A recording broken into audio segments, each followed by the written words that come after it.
Yeah, welcome guys. This is the video on how to cut a standard trouser for senator wears. These are our measurements: the waist, the hip, the thigh, the length, and the ankle. So I'll be imputing all these measurements as we go. The first thing I'll do will be to mark 2 inches from the top to the down line. That 2 inches mark would be responsible for our sewing allowance. Then the next thing I will do will be to take my trouser length. My trouser length would be minus 1 inch. So I'll take my trouser length minus 1 inch, and I will show you the calculation. The calculation is using a waistband of 1.5 inches. Your trouser length would be minus 1 inch. So I would draw a straight line on the down line like that, and I would also join the 2 inches gap I gave for my trouser sewing allowance. So the sewing allowance for all the horizontal measurements is what that line is actually responsible for. So I'll also mark 2 inches on the down line. That 2 inches is responsible for the folding of my down line. You can make it as big or as small as possible depending on how big or how less you want your folding to be. I'll mark 10 inches from the waistline, that's from the top, and I'll mark that 10 inches all through. That 10 inches will serve as my crotch depth. So for my crotch, 10 inches is what I'm using, and this is because I'm still adding 1.5 inches for the waist band. So I'll take 2 inches from that broken line, also take 2 inches from the broken line on the down line folding, and I'll join. So I'll keep bending that line to meet the edge of the other line.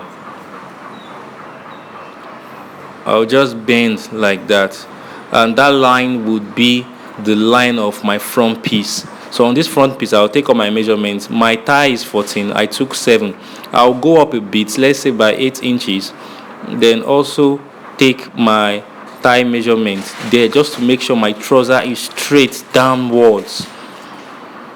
Then I'll go to the thigh, take my thigh measurement divided by 2, add 1 inches, come down like 1 inches, also take my thigh measurement. Then I will join to that down line.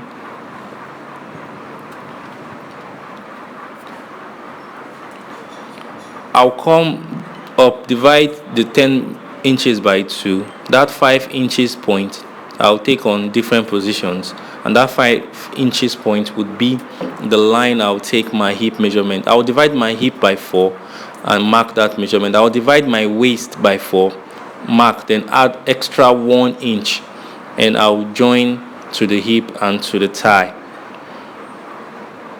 The extra 1 inch is for your dart. The dart will be taken on the back piece of your trouser cutout. Now I'm done mapping out the front piece of the trouser. I'll just straighten out those lines, and when I'm straightening out the lines, any curve that looks like an impossible curve to cut, I'll just straighten it with my straight line. When I'm done with this, I'll go straight to the cutting of the back piece. The back piece is really easy. All you just need to do is mark 2 inches from that line of the front piece. Just mark 2 inches all through, and that 2 inches mark would be that of your back piece. The only problem with this is the waistline. The waistline of the back piece is a bit higher than that of the front piece on the center point. The waistline needs to be higher by at least 1 inch. So you can see I will come down by 3/4 inch and join 3/4 or half inch, but normally I'm supposed to go higher the initial measurement by 1 inch for the waist band of the back piece. So I will cut out, and I will use this fabric to cut out my back piece. Now I stop at this point because I want to show you the additional 1 inch I took on the back piece when I'm cutting out the fabric of the back piece. So I'll just add my 1 inch and cut, and this is your allowance for your bum, because the front part of your trouser and the back part of your trouser have different volume. The back part will contain more fabric than the front part, so that's how you cut out that. So with that, every other thing will just be the same with what I cut out on this cutting paper. So I'll just go straight to the down line and cut. I use the pin to hold it down. That is why it's easy for me to maneuver around the fabric. So don't make that mistake. If you are using a pattern paper to cut, always ensure you use a pin to hold down the fabric on the pattern paper before you cut. If not, it will start deviating in terms of position. So I'm done cutting out the back piece of the fabric. I'll go straight to the cutting of the front piece, and before I do that, I have to reduce on the pattern paper.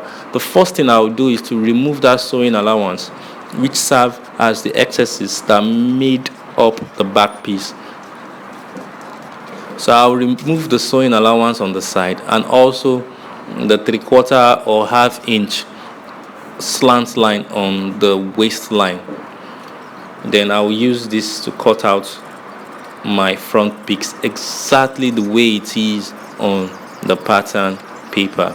Once again, ensure you use a pin to hold down the pattern paper on the fabric, lest you have issues with one side protruding out and the other side protruding inwards. So that's that. I'm done cutting out the front piece. I will remove my pins and show you what I got. The next thing is just to go to the whipping machine and whip. So that's how you cut out trousers for your senator wear if you are trying to sew a belt trouser. So you cut out, you whip, and you sew. Like, subscribe, and share. I'll see you guys on my next video. Thanks for watching.